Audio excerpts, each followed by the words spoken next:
Welcome to this quick guide on how to set up your recurring office lunch orders on Chowdeck. First thing to do is set your office address. Once you have opened the app, at the top location header of your screen, you need to input your office address as the primary delivery destination. Then you select your vendor and items. You will browse through available restaurants in your area. Then you pick the meals for your group or individual plan and add them to cart. So you need to enable scheduled delivery. At checkout, you need to select scheduled order instead of instant delivery. Then set your preferred daily time for your delivery options. The first thing to do is to configure your order frequency.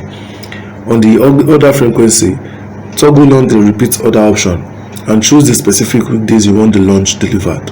And lastly, fund payment and confirm. Select your primary payment method such as Chowdeck wallet or your corporate card and tap confirm scheduled order to automate your delivery dailies. So thanks for watching and enjoy your hassle-free office lunches. Goodbye.